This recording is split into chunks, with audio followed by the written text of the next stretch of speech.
Welcome, everyone. We are just now at 2 o'clock. We're going to give it a half a second here to let people finish coming in from the waiting room, and then we will get started.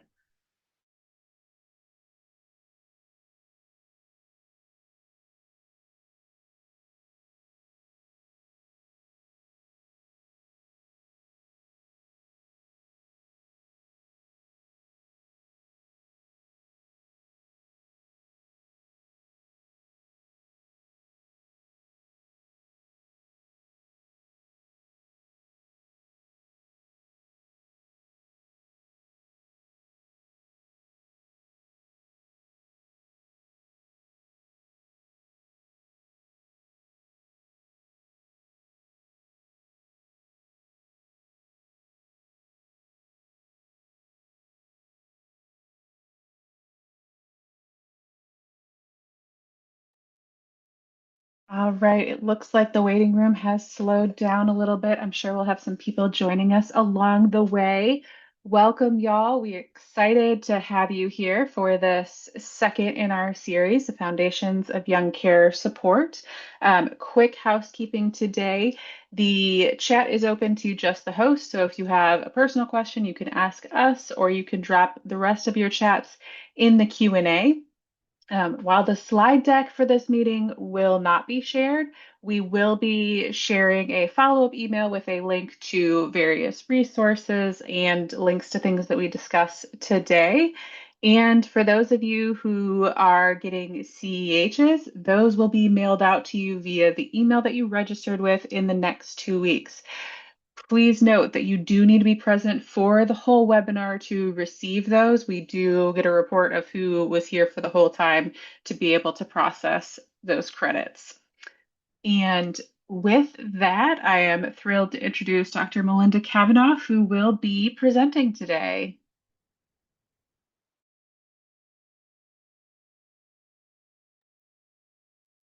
One day I'll do the unmute.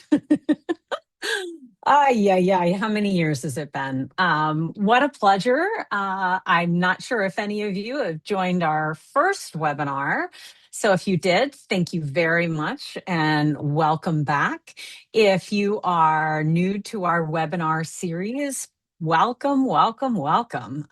It is an absolute pleasure to be able to share not only our research and programming information, but in particular, this topic, which is actually based off of questions we get all the time. How do we identify? How do we find? Who are we talking about when we talk about our young carers? And why should we be so concerned with identifying them? What's the point? So we put this webinar together, this particular session, to hopefully address some of those questions and share a tool that we have that we hope you all will be able to join and use it as well. So with that, I am going to move forward with the presentation. So I talked about this really briefly, but I am going to circle back and do kind of a brief overview for those of you who weren't part of our first webinar. I'm going to talk about who are young carers. Who are we talking about? We're going to talk real briefly about the care experiences and the impacts of care, of being a child, youth, or a young adult caregiver. We're also going to identify some hopefully really useful and very applicable and very easy to integrate opportunities for you to affect practice by using a screening tool. And then at the end, really talk about what are some questions you might have or how you might be able to develop an action plan for using and integrating young carers into your practice by using the screening tool. So I always, if any of you have heard me present in the past, I always start with the words of a child or youth caregiver to begin. I think it is incredibly important and respectful to say We're only here because of them and because of their life experiences and the engagement that they do in care. So I take that very, very seriously. And I always want to make sure that whatever we're doing, we're guided by these children, youth, and young adult as caregivers. And so this is a quote from a young carer who talks about caregiving as kind of requiring a lot of sacrifice. It requires her to have to set aside some of her own feelings, what she's doing, so that she can take care of her mom. And this drawing is something she drew that shows an umbrella that is trying to protect her from all the feelings, the good, bad, the ugly. That goes along with having a family member with an illness, but that includes the role that she plays as a caregiver. So, orienting us that we're using their words and we're following their experiences as we talk about all of the things that we're going to address. So, quick orientation again. Who are we talking about? We're talking about children, youth, and young adults as carers. Now, I'm quite sure that there's quite a few of you folks on the call who thought, okay, a child is a caregiver. I'm someone's child and I'm their caregiver. In fact, not to get too personal, but I literally just got off the call with my stepfather's long term care facility, really trying to figure out what are some of the issues that are going on in his care as he lives with and experiences advanced dementia. So I am someone's child and I am a caregiver. But we're talking about young caregivers. So we're talking about folks typically between the ages of 6 and 25. That's a broad range. We include that because that also includes our large number of college students who are caregivers. And this is a population that is starting to receive more and more attention. And I know that the National Alliance for Caregiving is going to be doing a lot of focus on this, and it's going to be part of the Caregiving Summit coming up in November. But when we think about our young people as caregivers, we're talking approximately 5 million. Now, the truth is, we don't know how accurate that number is. In all honesty, it is at least double, if not triple, that number, given how many individuals are living with complex care, are living with illness or injury based in their military service. We have a large number of individuals in this country who require care, and we know that the primary amount and type and individuals engaged in care in this country are family caregivers. So, what we also know is that our children, youth, and young adult caregivers are providing care for parents, for grandparents, for their siblings who are living with complex medical conditions. And we also know that our children and youth and young adults who are caregivers are found across all race, ethnicity, culture, geographic location. There is no one group who is participating in care. They are everywhere in much the same way that our adult caregivers are everywhere. And you'll notice off to the side of the screen here, I've got all these terms.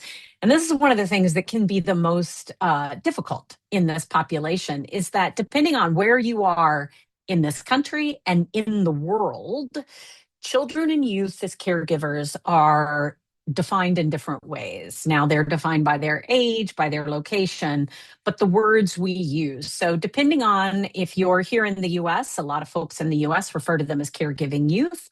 A lot of folks also refer to them as young caregivers or young carers. Our hidden helpers typically refer to our children and youth who are caring for a military connected or veteran service member. We also have the young carer term, which is a much more global term. So, folks in the UK, folks in Australia, and in other parts in Africa, across Asia, use the term young carer. You will notice that I typically use the term young carer, and that's because so many other folks around the world use that term. I like to make sure that the work we do in the US is connected. So, what kinds of care are our children and youth and young adults engaged in? Well, depending on the illness or injury present, our children and youth are providing care for every single type of care that an adult provides care for.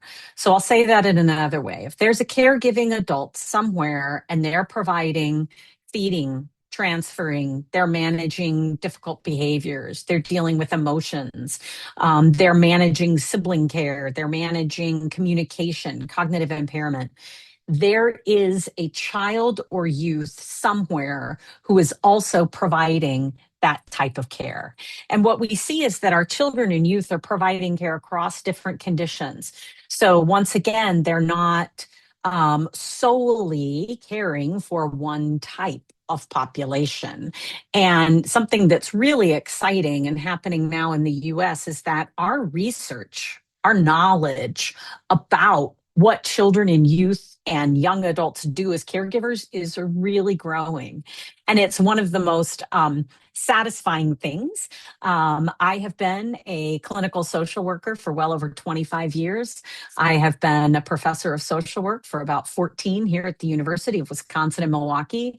And in all those years, this is the work that I've done. And so being able to see in recent years more and more work understanding the type of care that they're providing and across populations, including populations that we might not always think about, which is caring for their sibling or caring for someone with a mental health or a substance abuse issue. So this table is meant to show that children and youth are providing care across all populations, and they are doing an extraordinary amount of care. In some of our studies, we found that children and youth are caring for an average of 5 hours a day, be that before school, after school, in the evenings, overnight. So that's why it's so important that we have this conversation, that we say, these children are here, here's what they're doing. Now let's talk about the different opportunities we have to impact their lives and the lives of their family members. So, why is it that we need to identify young carers in the United States, right? So, this is some people on the call might say, well, that's a non issue. It's because we need to do something about it. And if we aren't identifying them and we don't know how many people are there, maybe some people say, well, it's just kind of a typical thing. Kids help out in the home. There's a lot of ways that we can think about why we need to identify children and youth as caregivers in the United States. And one of the primary reasons is that the rest of the world, in many places you see, is well ahead of where we are as far as our research and our understanding and our ability to identify who they are. So you look at Europe, you look at Northern Europe, you look at Australia, Canada. These are places that have fairly robust, not only bodies of research, but also identification and assessment. In Canada, there's actually a question in the census that asks about children and youth who are caregivers, I believe, down to the age of 15. So that's one way that they, as a country, as a society, is able to say, hey, this is how many children and youth we have as caregivers. And when they identify how many they have, then they can start targeting programs, services, funds, and resources to those children and youth. In the US, we have no such mechanism. We have no such mechanism for any sort of national data collection. We don't have a mechanism to include that question. Well, the mechanism exists, but we don't have it included in our census questions. And one of the things that we run into when people ask about kind of why should we care or why are we kind of bothering with this population, and the truth is that we have some very clear societal barriers to our overall understanding of children and youth who are caregivers. One of the first ones is that we are the only nation that has not ratified the UN Convention on the Rights of the Child. And while this convention includes a variety of different things that are important to the support, the well being, the health, the attention of children and youth across the globe, many other countries, including the UK, including in Europe, have taken some of the tenets of the UN Convention to support not only national programs for our children and youth who are caregivers, but also to support the need for national research, for national interventions. And what this means is that UN convention says children have the right to attend school, to have respite, to be able to have childhoods. And in many ways, we know that our children and youth as caregivers don't have all of those experiences. And so there's a lot we could learn from that convention. But what we also know that can be very specific to the US is that some of the barriers to identifying our children and youth is related to our policies. And one thing we know is that there are still 42 state laws and policies that include disability related grounds for the termination of parental rights. So we want to be really careful that we're not trying to say that all caregiving is either inherently perfect or inherently imperfect. There are cases of abuse and neglect in families where they are living with disability. But what this kind of provision of laws and what this understanding says is that if you are a family living with a disability and perhaps you have a child participating in care, that's a huge barrier for identifying that child. That's a huge opportunity for kind of stigma and shame to come into the equation for that family to not reach out for services because perhaps that child might be removed, not on any basis of actual abuse and neglect, but on the basis of that family member having disability and the potential of terminating parental rights. The thing that is exciting that helps kind of negate some of those negativities is this change in the Reauthorization Act of 2025. So it always stated adult caregiver. The change, while simple, is actually quite profound. And what it changed to unpaid individual, no longer adult. So what that means is it cracks the door open for organizations to say, okay, wait a minute, maybe we can provide services and supports to our children and youth who are caregivers. The history of this is it was always at the age of 18. So all of our state and federal caregiving programs begin at the age of 18. So anyone under 18 didn't have access and wasn't eligible. But now with the change in the phrasing, this gives the opportunity for state programs, for individual programs, even federal programs to include children and youth because we are no longer limited to the phrase adult. But the other thing that can be an additional barrier in identifying is professional perception. And these are all phrases, things that have been said to me when I'm doing a presentation like this, or if I'm meeting with healthcare workers, or if I'm talking with folks about a research project. A lot of the assumption, and it might be true for some of you on this call, is that caregivers are adults. And that's an understandable assumption because of what we just said, that caregiving programs are largely for people 18 and older. And we don't conceptualize the role that children and youth play as caregivers as often, kind of actually being a caregiver. And it also goes into the second point, which is that there's a concern about the type and level of care that children and youth provide, and should they be doing that? And that is often a whole other question, because the truth is, so many of our children and youth who are providing care are doing it because there's no other option in the home or the family. Perhaps it's a single parent and that teenager has to help out because there's no one else available. Perhaps there's multiple children and they have to help out with the siblings as well as that parent. So the truth is it's not black and white. It's not cut and dried. And we also know from many of our studies looking at how children perceive care. And the truth is, there is a lot of data that supports that they actually enjoy providing care. It makes them feel good about themselves. But what they say is they need support. And in order to provide support, we have to know who they are and where they are.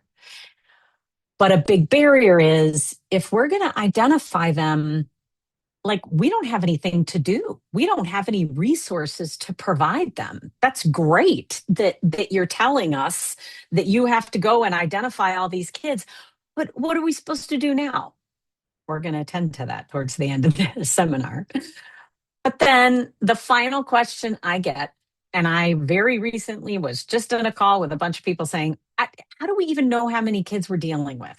We submitted a grant recently, and one of the reviewers' feedback was, gosh, this seems like a really important topic, but how many kids are even like this in the US?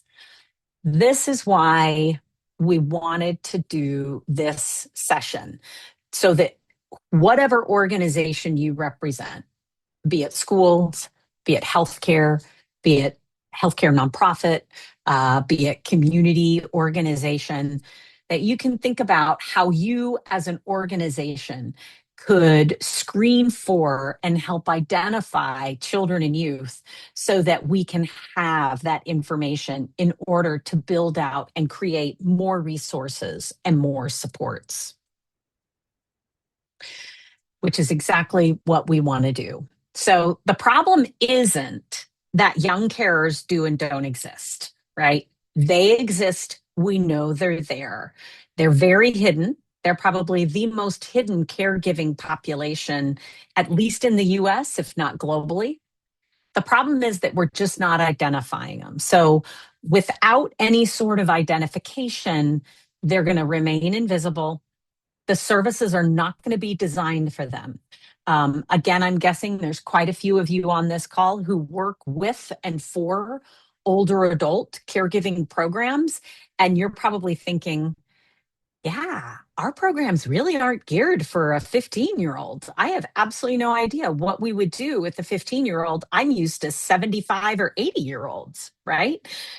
We have the opportunity to screen and identify how many kids are out there so that we, as the collective or the royal we can come up with better programs and supports that are integrated into your organizations that serve the constellation of caregivers and not just one population.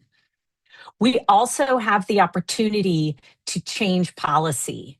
And this is at the state level, this is at the federal level. And there have been some amazing work done in New York, in Rhode Island, in Colorado, and in Florida at the state level, changing how their state legislators think about, fund, and identify family caregivers, including children and youth. So there are precedent for that, but we need that much more broadly. And here in the state of Wisconsin, I'm sure a lot of you are in Wisconsin, but not all of you. But here in the state of Wisconsin, we have an absolute opportunity to affect that change. And the last thing I'll say is that research underestimates. And the reason why research underestimates is because we keep getting feedback from funders saying, well, you can't give us a national estimate. So it's really kind of hard for us to be able to say, here's funding without some sort of bigger picture. When we create a common collective impact, this is what we want to do moving forward when we think about our children and youth who are caregivers, that it's about creating a common measure, influencing policy, and improving practice, and not maintaining our individual perspectives. We had a meme on here. I took it out because I wasn't sure if everybody would know it or appreciate it. But we were putting this together, and I started singing that song, the Fleetwood Mac, "You Can Go Your Own Way," and we kind of giggled about that. And you know, you can keep going your own way, which is where we are in this particular topic. But if we can get together and be collective about how we identify and how we share that information, that's key. So maybe just for a moment, and there's a lot of you on the call, so I won't ask for a call and response, but maybe just take 30 seconds or 20 seconds and write down a thought. Like, what if your organization knew how many young carers you serve or are in the families you serve? What first thoughts might you be having about new inclusive opportunities for the children, youth, and families you serve? Just take a quick second. Doesn't have to be profound. And again, there's too many on the call to share it, but for your own knowledge or for the knowledge of your colleagues who might not have been able to join this webinar.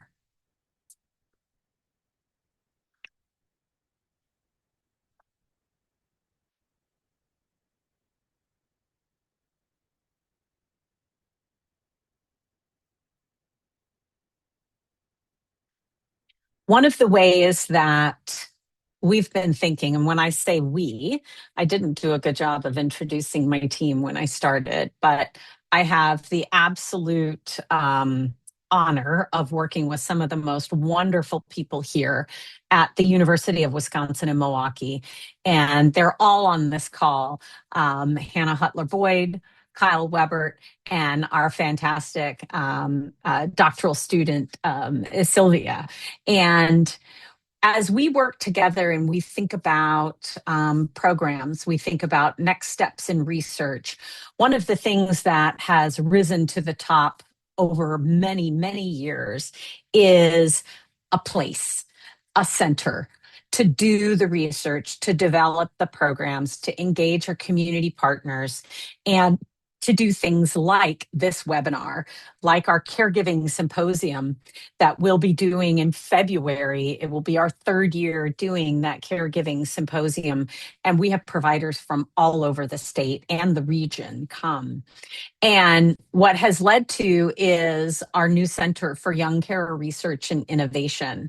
And we're in the process of building it out and creating all the nuts and bolts and all the fun things that come with creating a research center in an academic institution. But it will be an opportunity to do more collective work and hopefully move away from Fleetwood Mac's doing your own way and hopefully come to a more collective consensus around the research we're doing. How are we sharing it? And how can community, state, local, national partners join in this work and really elevate our children and youth well beyond that hidden life that they exist in right now. So, as part of the work that we're doing at the center, the research work that I've been doing for so many years, I have had the extraordinary pleasure of, for many years, working really closely with the Elizabeth Dole Foundation and the Wounded Warrior Project on research and programming addressing the hidden helpers. And these are our children and youth who provide care for either an ill or injured service member or an ill, injured, wounded veteran.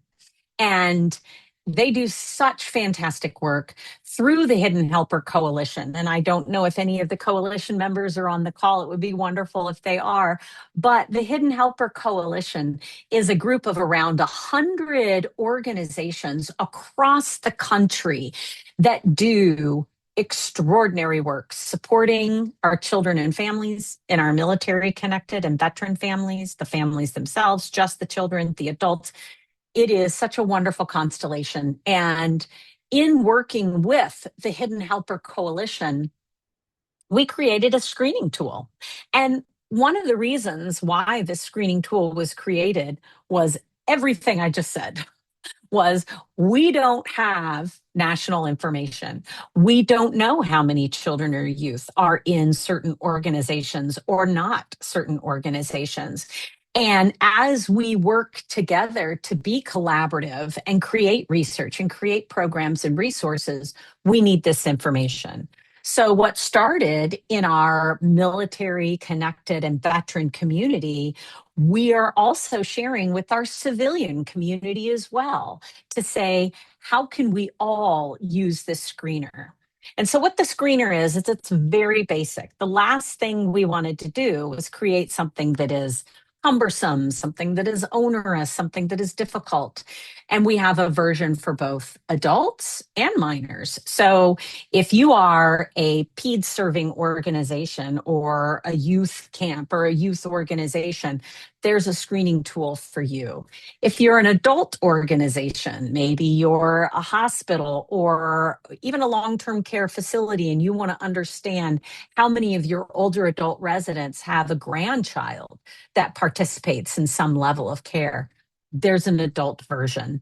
And it can be administered verbally, it can be administered online, it can be administered paper and pencil.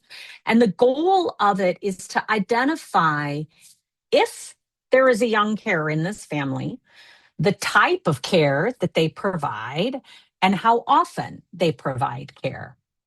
And as we've kind of socialized this screener, both in our military connected and in our civilian communities, these are really key areas that organizations, that nonprofits, that healthcare want to understand. Because if you have a family member that's providing really intensive care, right? Perhaps they are feeding and bathing and toileting, that has implications for the types of services that you might need to build out to provide for those family members, including that child or youth. If they identify that the child or youth is providing care daily, then that also has some pretty clear implications about how often you can provide resources. Can you provide respite to that child, to that family member? And so by using this screener, not only does it say, okay, this is how many, okay, organization X, in 6 months, you used the screener and you identified 125 children, youth, and caregivers. Those kids were never known to you prior. Now they are, right? But you also know the types of care that's going on and how often they're providing care. And again, these are really important data points for you as providers, for you as organizations, but also for us as the collective young carer research and programming community. Because as we put all of this together, that's where we're able to make our argument. That's where we're able to make our ask of state and federal support. So this is just a little more detailed that I just said, but the point of the screener is to use it. And then we at the center will periodically ask for anonymous screening responses. We do not want any information that identifies that individual. What we certainly want to know is, how many youth are you identifying? What types of care are they identifying? How often are they providing care? The personal information is yours. It is not ours. We want that aggregate anonymous data.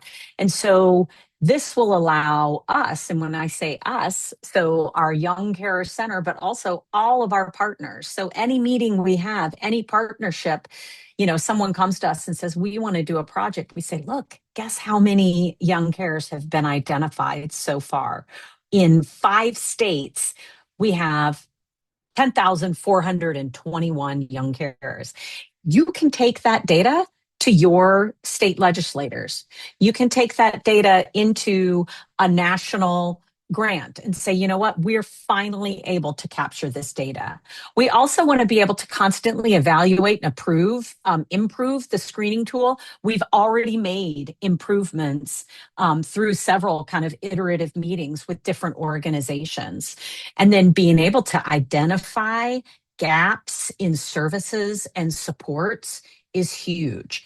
And that's where, the organizational level comes in, where they're able to say, gosh, I really never knew that we had these many kids, but really, I didn't know that this kinds of care was going on in the home. So maybe what we need to do is write a grant for this type of care support, right?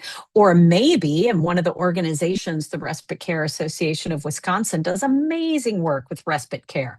How can your organization help provide respite care for patients, for families, and for children and youth who are caregivers? And the more we share this, the more we are collective about it, the better we can be, again, as a group and as a society, if you will, who pays attention to all of our caregivers, including our children and youth. When you think about implementing it, and I'm guessing, so I was a social worker for many years, and I went into many meetings where people were saying, "Hey, use this cool new tool." And you're like, "Great. What do I do now? Here's another thing to add to my list of stuff," which is one, why we made it very brief. Two, it can be absolutely integrated into whatever online format you're already doing. It can be paper, pencil, any of that. But think about when you already are kind of engaging with families. Are you doing an overall assessment? And might you be able to slip in these questions into that initial intake assessment? Are there certain staff members that might be better positioned to introduce the screener? Is this something that happens right at the front, or is it later on when the nurse meets you or when the social worker come and does the visit? Are there existing forms and assessments or conversations that you could naturally include the screening questions? Because you don't want it to be an additional burden, and you also don't want the providers to be, okay, wait, oh, hold on, I forgot this last one. Let me flip through all of my levels. So thinking about kind of where it can be integrated easily. Also, because it's created by a social worker with many other social workers involved, the focus is strengths based and supportive. So the goal of this screener is not punitive. And it's not to say we're trying to identify your kid because maybe there's going to be some issues. That's where those earlier family and provider barriers come in. The goal is to say, we want to do something that is extra helpful. And the truth is, we don't know how many children are youth. And so, if you would be willing to share this information with us, we're not collecting names, we're not collecting ages, we're not collecting any of that. We just want to know whether these children or youth exist. And we want it to come from a supportive strengths perspective, not a punitive perspective. That is not how the screening tool was created. And what you also want to think about is you don't want this to be a one time kind of a one shot, right? Like, is your organization able to continuously screen and identify? And if so, how can you partner with us, with other organizations, with other nonprofits to build out and either replicate or create new supports and services over time so that this isn't just a one shot thing?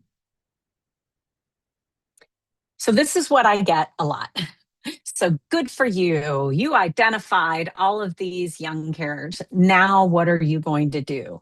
This is where we see, whether it's young care identification, whether it's depression screen, whatever it is, this is where a lot of organizations kind of say, well, wait a minute, what resources are available if you want me to ask about young carers? So what I want to say first is a positive young carer screen should be a recognition, should be that strengths based conversation, and it should be an immediate referral to available supports and resources. And it should also be reflective of an internal process that staff understand and can implement, meaning brief conversations with your staff on occasion.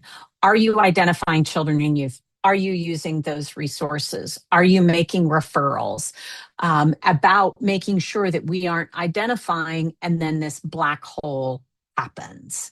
So ensuring that they have that opportunity not only to be recognized, but then eventually supported.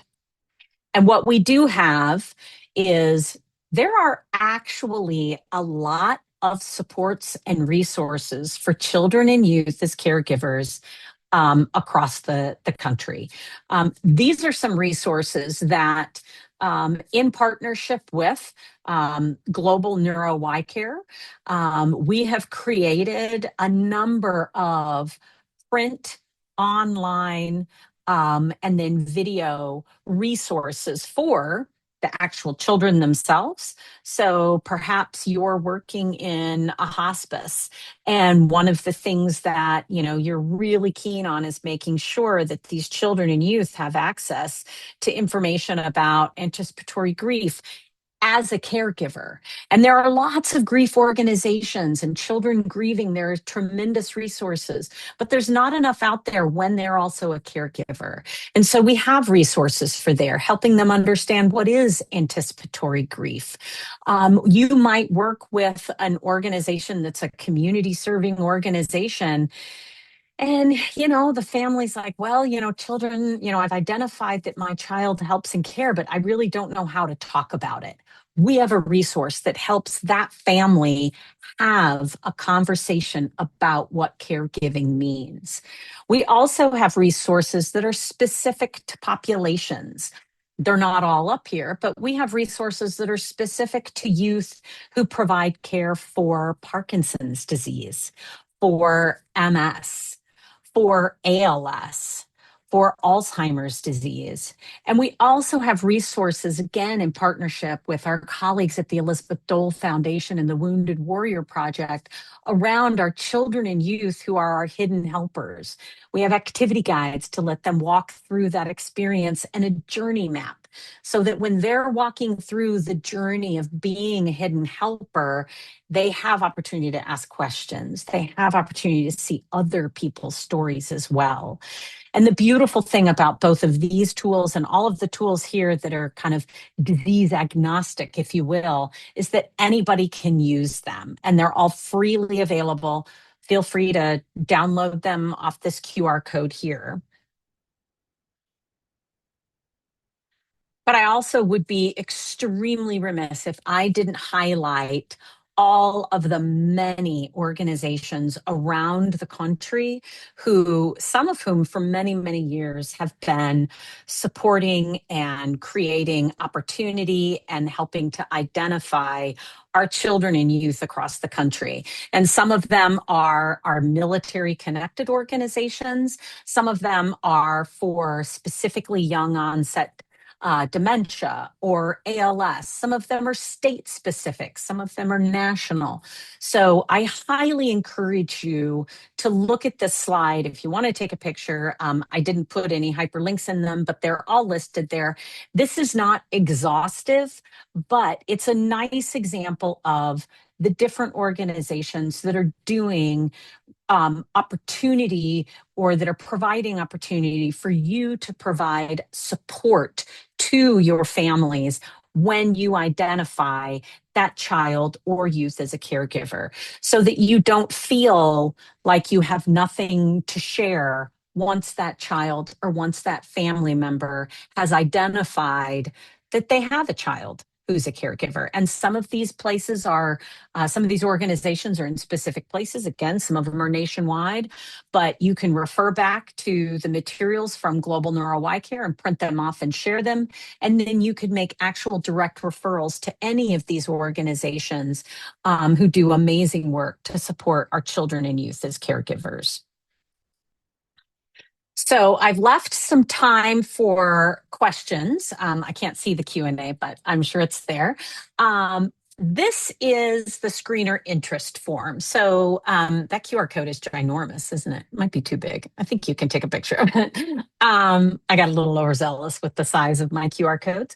But feel free, take a picture of this and fill out. It's just a brief screener interest form.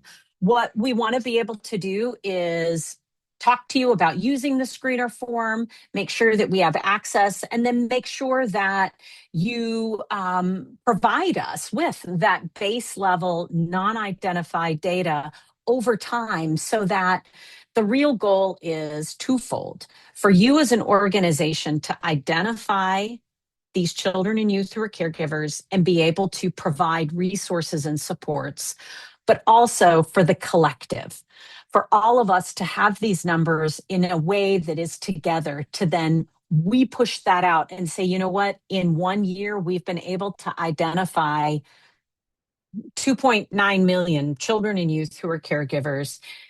Here's how we can be a collective and be part of the change around caregiving and children and youth caregiving in the United States. That is our goal. So if you want to take a minute and take a screenshot of that QR code, happy to do that. You want to give you guys just a second to do that? Melinda, we have a question about Yeah. for someone who maybe doesn't necessarily get to take part in the decision making about adding this type of thing, but is Mhm. interested in their own practice. For example, a teacher who wants to get to know the kids in their classroom better and may suspect that some of them are caregiving, or someone who's working at a day camp who wants to have a better understanding but isn't ready to full on implement the screener. What are some things that they can do to start in their own practice circle of influence, identify and support young carers, and how can they talk to their leadership to start to have those conversations as well? Gosh, those are fantastic questions. Whoever asked it, kudos, A plus plus, well done. First of all, we have a lot of resources that are specific to providers. So if you, I'm sorry, I'm trying not, I won't blink too fast, but if you go to this QR code under Global Neuro Eye Care, we have actual content that is specific to providers to think about how many children and youth are out there that may be providing care. What are some, excuse me, what are some bullet points or suggestions for talking to the youth? What are some of the things that we know from the data that says what types of care they're providing, how it might be impacting them? And one of them is right here, this recognizing children as caregivers. We have one pagers, we have large content material that really helps providers wrap their brains around the experiences of being a child or youth caregiver. What have children and youth said that they need as a support, and tools and tricks, particularly for our school personnel, to help them think about, are the children, are there, children falling asleep in class? If they're falling asleep in class and you've done some reading and you have a sense that that child might be a caregiver, then it's not about punitive them falling asleep in class. Then it's maybe having a meeting with the family and saying, what can we do? What kinds of resources here, what kinds of organizations, the next slide, can help provide family with some resource, with some respite, with some education and just support? Is there something else that you can do to make sure that they're connected with those right agencies? When it comes to helping your kind of upper administration, if you will, understand it. So part of it really is data. A lot of organizations are so driven by numbers. You know, how are we going to provide a program to a group of people we don't even know exists? So some of it is using the information that we have in Global Neuro Eye Care that says, here's what we do know numbers wise. It's imperfect, but here's what we do know numbers wise. And another argument that can be made, that there are some amazing researchers who are looking into how the role that children and youth play as a caregiver impacts not only kind of the economy writ large, but really the family financial needs, the family impact that that child isn't out getting a job because they're providing care. So if organizations can see that there is an economic impact, or that they can see that the data shows children are deeply, deeply involved in care across populations, and that's an opportunity to expand their services. We have ways of pointing people in the right direction to the right data to help support those conversations. I hope Excellent. that Thank answered you. the question. Yeah. Um, so I have I'll, another yeah, question while we're waiting. yeah. If anybody else has additional questions, feel free to send those directly to me, Hannah in the chat, or to drop them in the Q&A. Our next question is there currently any sort of fee associated with using the screener? No, there is not a fee associated with using the screener. We do have a process, which is an MOU process, which basically just says, here's the screener. We're not charging, there's no charge, but here's the screener. You agree to use the screener and share your anonymized data with us. So that's the only, kind of caveat, but there is no charge. Absolutely not. No. The goal is that we get to a place where we have so much initial screening data that then we reach back to all these organizations and say, hey, let's do a really cool national project, shall we? We now have a lot of data because you guys have been sharing it with us. Like, let's continue to play together in the sandbox. And this gives us that opportunity.